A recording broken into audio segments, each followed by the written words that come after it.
The stars hung like scattered diamonds across the obsidian sky of the planet Virilia, their cold light shimmering over the ruins of what had once been the heart of the Virilian Empire. Commander Cale Varen stood silently at the edge of the shattered palace, the wind whistling through the skeletal towers, carrying with it dust and echoes of a glory long gone.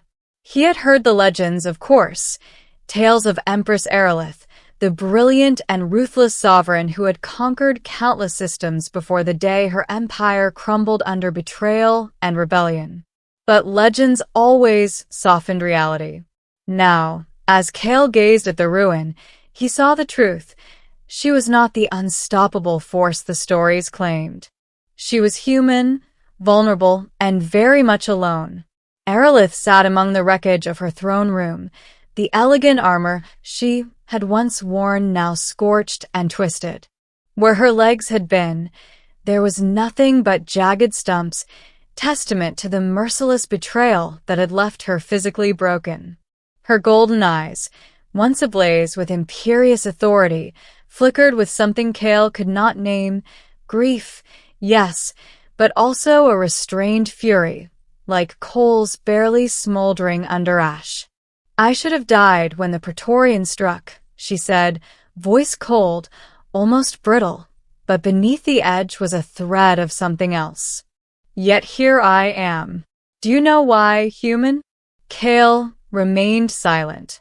He had been sent on a routine reconnaissance mission to Virilia, a planet of strategic significance that had fallen silent for decades. He had not expected to encounter the Empress herself, let alone in such a state. Aerolith's eyes, sharp despite the obvious pain and weakness, studied him. "You will find that in war, humans are unpredictable, often foolish, but sometimes effective," she said. "Tell me, Cale Varen of the United Terran Coalition, why are you here? Observation? Loot? Or pity?" Cale's lips twitched. Pity was dangerous. It could be mistaken for weakness, and weakness could be fatal. But he also knew that pity could be the first step toward trust.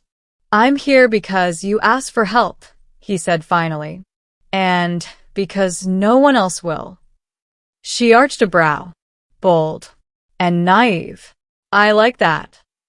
The days that followed were an odd dance between defiance and necessity. Cale, with painstaking care, stabilized her wounds, setting prosthetics where possible and using experimental nanotech to replace muscle functions. Aerolith endured it with stoic silence, refusing to let him see her struggle with despair. Every adjustment, every protocol he installed into her new limbs became a battle of wills, and Cale learned quickly. For Aerolith, giving up was not an option. Nightfall on Virilia brought visions of the empire she had lost. Cale would often hear her murmuring to herself as the twin moons rose, voices of generals, advisors, and citizens intertwining with her own regrets. "I could have conquered Zareth 9, she whispered one evening, her fingers twitching as if commanding armies long gone. "I could have, but I failed. All of it." Cale hesitated before speaking. "Empress, Aerolith, you didn't fail because of you. You were betrayed, yes, but there is still a future here. You can rebuild. You can rise again. Rebuild." Her laugh was dry, like rusted metal. "Do you know what it is to lose everything? To lose an empire? To lose yourself? You cannot imagine it, human." "I can try," he said quietly, "because I have known loss too. And sometimes, even when it seems impossible, the smallest act can change everything." She studied him for a long moment. Finally, she said, "Perhaps your species has some merit after all." Weeks turned into months, and Cale remained by her side. Virilia was a world scarred by betrayal. The few remaining loyalists of her empire had scattered to distant systems or gone into hiding. To reclaim it, Aerolith would need more than limbs and machinery. She would need strategy, allies, and the courage to face the ghosts of her past.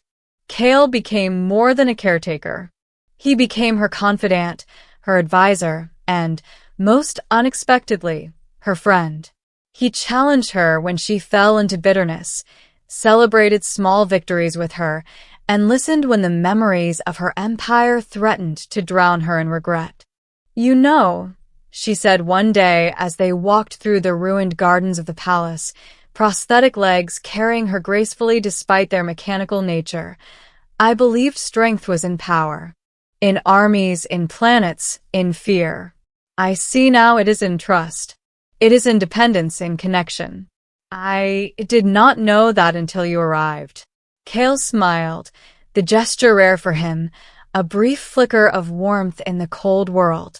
And yet, it took the loss of everything to realize it. Some lessons are cruel that way. "You are cruel too," she replied, and for the first time, she let a faint smile touch her lips. The turning point came when the remnants of the Verilian loyalists began returning. They were hesitant, wary of the Empress who had been absent when their worlds fell into chaos. Kale helped mediate these encounters, framing her as a survivor, a leader who had endured unimaginable trials, yet remained unbroken in spirit. "The people do not follow weakness," one advisor told Aerolith bluntly during a council. "If you want to reclaim the Empire, you must show them you are whole." Aerolith's gaze fell on her prosthetics. "Whole, perhaps. I am not what I was. But I am more than I was when the Praetorians crushed me." Her voice, though calm, carried steel beneath the surface. "We will reclaim our worlds. Not through fear, not through tyranny, but through strategy, resilience, and the unexpected kindness of a human." Kale raised an eyebrow. "I did not realize I had that much power." "You underestimated me," she said with a smirk, and he realized she had grown fond of teasing again. It was a small victory, but a victory nonetheless. Rebuilding the Empire was not easy. Battles had to be fought, alliances carefully negotiated, and old grudges reconciled. Yet, with Kale's guidance and her own indomitable will, Aerolith began to see results. Systems that had long been lost to rival factions came under her influence, once more. Citizens who had doubted her returned to her banners. And through it all, Kale remained her anchor, a constant in a universe of chaos. One night, as the twin moons rose over the capital city she was reconstructing, Aerolith stood on a balcony, prosthetic legs gleaming under the moonlight. Kale joined her silently. "You have done it," he said softly. She shook her head. "No. We have done it. I could not have reclaimed even a single world without your guidance, human. You gave me back not only my legs but my purpose. You reminded me that survival is not enough, that we must rise, even when the stars themselves seem indifferent." Kale smiled, this time fully. "And what will you do now, Empress?" She looked out at the horizon, the cities of Virilia slowly awakening, lights twinkling like the stars above. "Now, I rule not for vengeance, not for power, but for hope. And perhaps for the human who reminded me how to stand." Kale felt a warmth in his chest, one he could not name. In the quiet that followed, the wind carried the faintest hint of a laugh, a sound Aerolith had almost forgotten she could make. The final challenge arrived when a coalition of rival systems, fearful of her resurgence, sent a fleet to crush Virilia once and for all. Aerolith, now stronger, wiser, and fully restored in both body and spirit, prepared to face them. Kale stood at her side, weapons and strategy ready. The battle was fierce. Ships tore across the void, and the air above Virilia shook with energy blasts. Yet, Aerolith's leadership was unparalleled. Every maneuver, every command, was executed with precision. And in the heart of the chaos, Kale acted as both her shield and her sword, protecting her at every turn. When the dust settled, the enemy fleet had retreated, routed by an empire thought lost. Aerolith's people cheered, not just for victory, but for their Empress, who had returned from the brink of despair to reclaim everything that was theirs. Kale approached her in the aftermath, exhausted but alive. She extended a hand, and this time, she did not hesitate. "Kale Varen," she said, eyes blazing, "you did more than save my legs. You saved my empire. You saved me." He took her hand, feeling the strength that lay beneath the elegance and tragedy of her existence. "And you reminded me why humans fight, why we endure, why we care for one another even when the universe seems cruel." She smiled, genuine and radiant, a light rekindled after long darkness. "Then perhaps our paths were meant to cross. Perhaps we were meant to rebuild more than an empire. Perhaps we were meant to rebuild each other." Kale allowed himself to smile fully, a rare warmth spreading through him. Together, they stood atop the rebuilt palace, the twin moons reflecting off polished metal and stone, a testament to endurance, trust, and the improbable power of kindness. In the end, Virelia's empire was restored, but so too was something far more precious: the bond between a human and an empress who had lost everything, only to gain it all back in ways she could never have imagined. The stars shone brighter that night, as if acknowledging that sometimes, even in a cold universe, the smallest act of compassion could reshape worlds. After the battle, the capital city of Virelia was quiet except for the low hum of repaired drones and the distant cheers of citizens returning to their homes. Aerolith and Kale walked through the streets together, prosthetic legs clicking lightly against the stone pavement. People paused and bowed, not just out of respect, but out of gratitude. Their Empress had returned, not as a tyrant, not as a conqueror, but as a survivor, a leader who understood what it meant to fall and rise again. Aerolith stopped at the edge of a rebuilt plaza where fountains shimmered in the twin moon's light. "Kale," she said softly, her voice carrying both weight and warmth, "I have seen the darkness of betrayal, the sting of loss. And yet, I have learned that even in the void, hope can take root. You reminded me of that. You reminded me of what it means to stand." Kale shook his head. "I didn't do anything remarkable. I just stayed by your side. You did all the hard work." She turned to him, eyes glimmering with determination.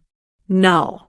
You gave me something no fleet, no army, no empire could give me: trust. And trust is the foundation of all true power."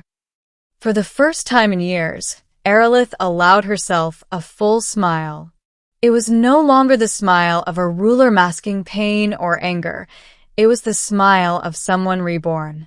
Kale felt a warmth in his chest, one that had nothing to do with victory or survival, but something far deeper. The next weeks were dedicated to rebuilding. Together, Aerolith and Kale reorganized the Loyalists, established fair governance across the planets, and implemented systems to ensure no empire could fall so completely again. She taught her people lessons learned through hardship, strength tempered with mercy, leadership balanced with empathy, and courage paired with wisdom. At night, when the city slept, Aerolith often stood atop the palace, looking at the stars with Kale beside her. Sometimes she would place her hand lightly on his arm. No words were needed.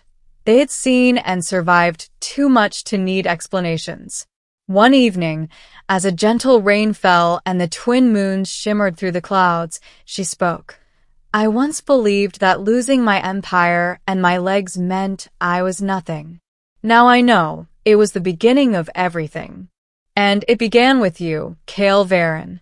He took her hand, firm and steady, feeling the strength of someone who had truly faced despair and emerged stronger. We did this together, Aerolith.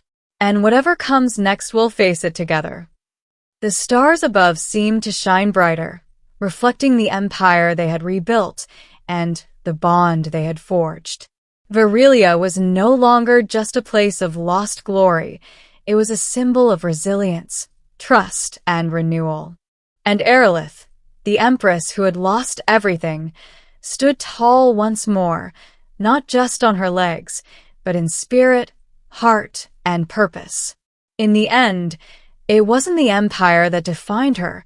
It was the courage to rise, the wisdom to rebuild, and the human who helped her see that even the deepest losses could give birth to the greatest victories. And as the twin moons set over Virilia, Kale and Aerolith looked toward the horizon, ready to face the stars together, knowing that the universe, no matter how vast or cruel, had given them a second chance, one they would not waste.